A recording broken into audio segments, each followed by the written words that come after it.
Mabuhay, Kamustika, welcome. How are you? This is Bob from Love Beyond the Sea. Marrying a Filipina, giving and receiving. Should you keep score? Recently, I was watching a video from Reekay from Life Beyond the Sea where he was talking about the need to monitor the giving and receiving in a dating relationship with a Filipina to be sure that there was some kind of balance. And it was a good video.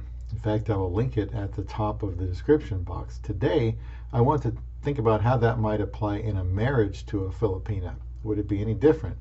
Subscribe to Love Beyond the Sea, where I aim to give so men can receive, at least from my perspective, what can help them to have a long-lasting and good marriage to a woman from the Philippines. I found some of his comments very insightful when it comes to dating, because in the early days of a relationship with a Filipina, the attention, the perceived need to help her can be overwhelming for a Western man. You almost have to experience it for yourself to understand. It is a real high to make a connection with a Filipina whose beauty alone might make you not think straight. In our case, by day 54, I had already married my dream Filipina in a whirlwind relationship where I was determined to find a good wife, although I had been stonewalled at every turn until 2015. And I don't feel like I threw all caution to the wind, as I hope you can tell by my videos. I was reasonably sure I knew what I was doing, and looking back, we were more or less shortening the dating period to the minimum. If I was someone still looking for a Filipina, Reekay's advice is excellent, which was to monitor that you're not giving away more than you are receiving while dating. And that's easier said than done. Having said that, I think the dynamics change when married. Maintaining a scorecard of sorts, I believe, needs to be exchanged for doing all you can for the good of the other. As a Westerner who has brought her to America, I have filled out an affidavit of support with the government to provide for my wife for 10 years. Beyond that, I need to care for her needs. Your Filipina will probably arrive with a limited wardrobe, and that for hot weather. She can go to a mall and get some cold weather clothes, but in all likelihood, her husband will need to buy her pretty much everything until she can get on her feet. That is to say, find a job. She will likely want to work, but there is a process for that, like getting a Social Security card and applying for jobs. You'll want to find a primary care physician for her, which could be your own, or in our case, it was a different office that my wife can go to once a year for whatever tests they think she needs at her age. It is possible she won't be aware of the exact condition of her health and require some kind of care early on. You'll want to take her to the dentist. You'll want to take her for an eye exam. How about, does she want to drive? You would need to help her with that. And you might need to drive her to work and pick her up. She will need to be shown around town. Unlike dating, where you can and should hold back until you are sure the relationship is legit, when married, especially early on, I think you should be prepared to do a lot of giving and enjoy it, since she's going to need it. In the dating process, you may need to be careful to not shower her with things without getting some kind of reciprocation. When married, I would become an unreserved giver. While dating, what can a Filipina give to a Westerner? Well, she can make sure she has ample time to talk to the man she has an interest in. She can resist asking for money, although she will probably need it. She can open up in conversation, just be available.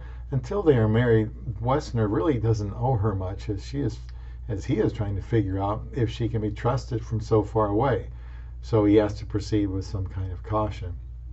If he is sending some money and not at least receiving ample time to communicate with her, then he is probably caught up in an uneven relationship. I would feel strange if I sent out a dozen text messages, left Viber messages, wanted to chat on Skype with the Filipina I was dating, but could only reach her several days a week.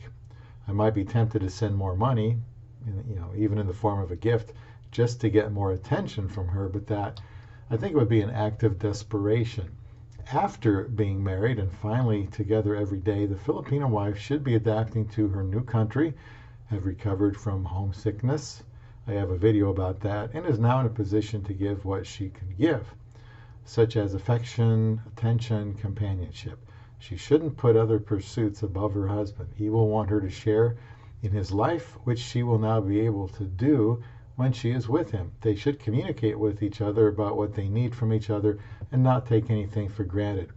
I'll post a link in the description where this little piece comes from here. It's about stop keeping score. In it, it says marriage is not a 50-50 proposition. If you're keeping score, you're going to lose. Actually, you've probably already lost.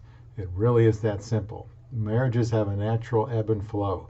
Sometimes you'll do more, sometimes your spouse will do more. That doesn't mean that you should carry the whole weight of the relationship yourself. It does mean that you shouldn't keep a running tally in your head of everything your spouse owes you if you're doing more than your share.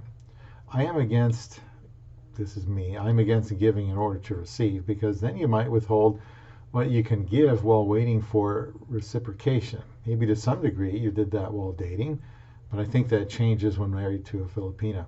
And I do believe in giving and receiving, absolutely. I think when I as a husband go out of my way to give to my wife, she will want to respond to that.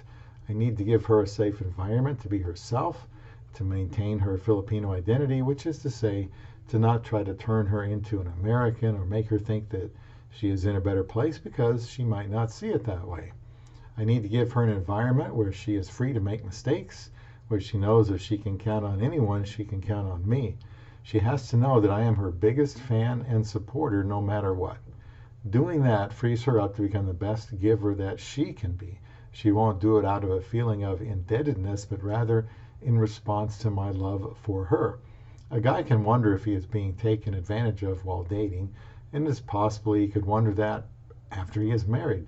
I think it is okay in marriage to simply state and restate what your needs are, because marriage is the environment for the mutual benefiting of needs. But as Reekay's video explained, before a commitment is made, the Westerner must be careful not to come on too strong too soon, because he might not be able to put on the brakes, and the Filipina could take advantage of him.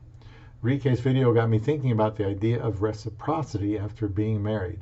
I don't think in marriage it's a perfectly balanced reciprocation and shouldn't be monitored that way.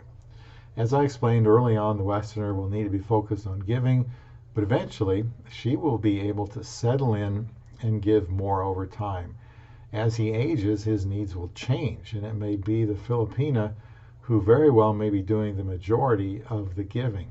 And I don't think this is something that gets talked about enough.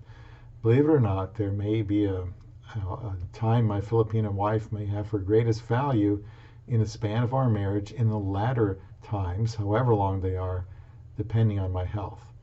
We did skip a lot of the dating experience because we both wanted to be married, so we were under different rules than somebody dating pretty quickly. While they must be more guarded in their approach to the relationship, my strategy for marriage is to give without keeping score, believing that when the game is over, we will both be winners. The dynamics are different after you slip a ring on the finger of your love beyond the sea.